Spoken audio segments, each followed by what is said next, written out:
What's up, YouTube? My name's Luke Little here with the first official episode of the SLR group. I'm the only one here today. Got some other guys, but let's get into our first episode. We want to talk about the AP poll week 9 just releasing for college football. Now, immediately you look at the top of the rankings and you got Oregon sitting at the number 1 spot. I love it. 7-0. They've beaten Ohio State, who's the number 4 ranked team right now, and really Oregon's been playing very, very well so far this past 3 games really.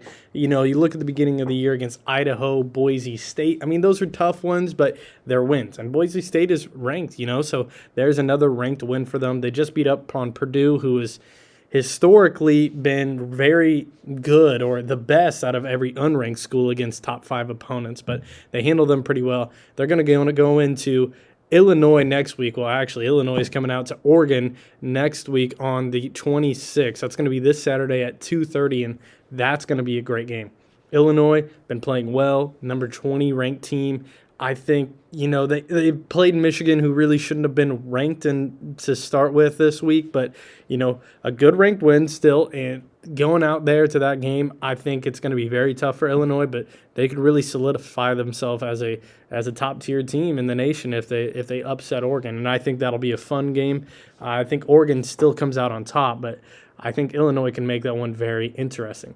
Looking at the biggest jumpers in the AP poll rankings, Tennessee, they move up 4 spots. They're moving all the way up to number 7 overall in the rankings. And then you could also say Vanderbilt jumping into the rankings. Beat Alabama. They just beat Kentucky, have some good wins. They're taking on Texas, who's ranked number 5. We'll talk about them a little bit more later. But, Vanderbilt getting ranked, congratulations to them. I mean, they're in the SEC, and it's going to be a tough conference. But, even to be ranked at the end of the year, I think is going to be a huge win for Vanderbilt fans. But Tennessee, I think they got a great offense. They're 6-1. They're going up against Kentucky in this coming week, and I think they're going to get the top of that. Kentucky's been kind of lackluster so far this year. Moving on, we got Alabama. Alabama dropped 8 total spots, the biggest losers in the rankings so far this week. And really they're 5-2, lost to Vanderbilt, and they just lost again to Tennessee, which is a good win. The Vanderbilt loss is pretty bad, but they're all the way to 15. We're the number 1 ranked team against Vanderbilt just a few weeks ago, and so now they're all the way to 15.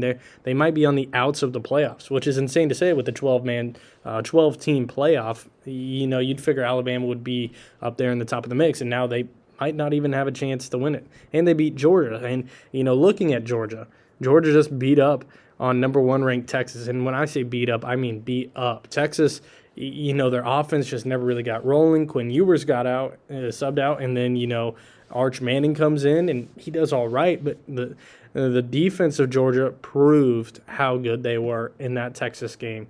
Texas falls to 5, and really I think the top 5 right now is about right. I don't think you could have anybody else in the top 5. Oregon, undefeated. Georgia, only losses against Alabama. Penn State, undefeated. Ohio State, only lost to number 1 ranked Oregon. And Texas, their only losses to Georgia. So, they're beating up on each other, really, and I think that's a good look. The only team I could really see that might be frauds would be Penn State. It'll be interesting to see how this go.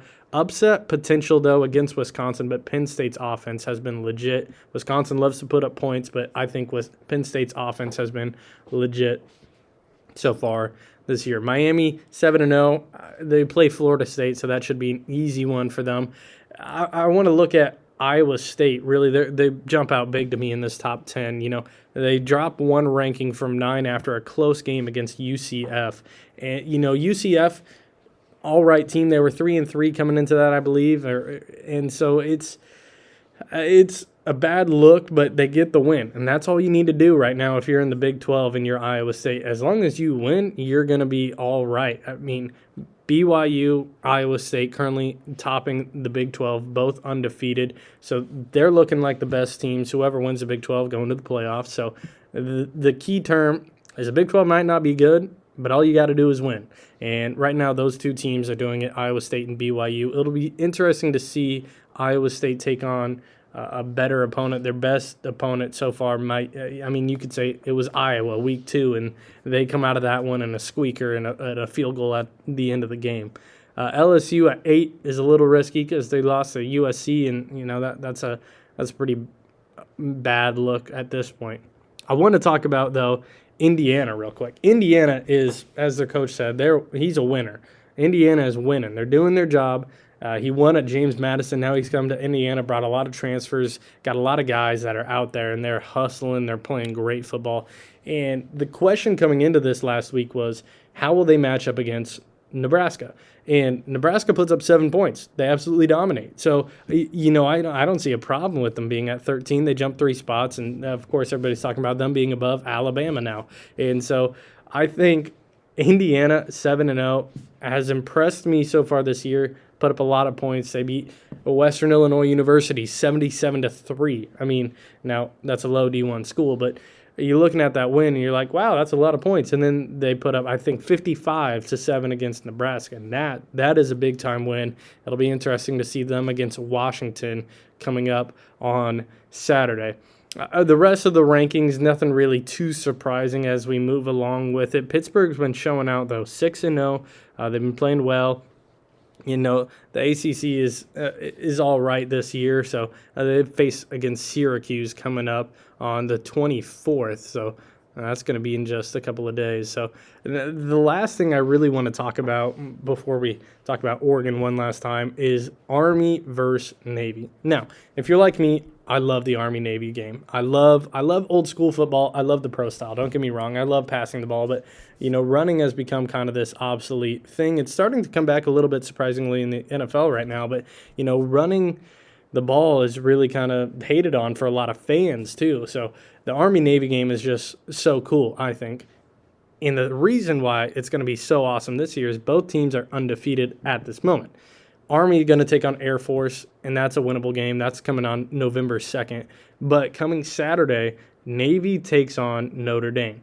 And the question has been all year long, if Army and Navy can both beat Notre Dame and they stay undefeated when they get into their conference championship game, and then they play each other December 14th, I mean, there is a very low potential. Don't get me wrong. There's a very low chance. But there is a chance if they trade those games that they both get into the playoffs. I don't think that's going to happen, but, how cool would that be to see Army and Navy in a 12-man playoff? You just wouldn't ever see that. But the thing is, they got to beat against Notre Dame. Neither team really played anybody great yet, so Navy against Notre Dame will be a lot of fun considering Notre Dame's currently ranked number 12th in the nation, so a top 25 matchup for those two schools. I think that's going to be a lot of fun to watch, to see how Notre Dame guards that triple option offense. Lastly, Oregon, one last time. Are they legit is the question, and I think they are. I mean, right now, I think they are. I think at the beginning of the year, frauds. I don't think they were. Idaho, close one, again, as we mentioned before, but they beat Ohio State, and, they beat Purdue, and depending how this game against Illinois goes, that'll really solidify their season. And I'm excited to see how it ends up going. That's all we got here for this first episode of the SLR group. My name is Luke Little. Can't wait to see you guys around. Have a great night.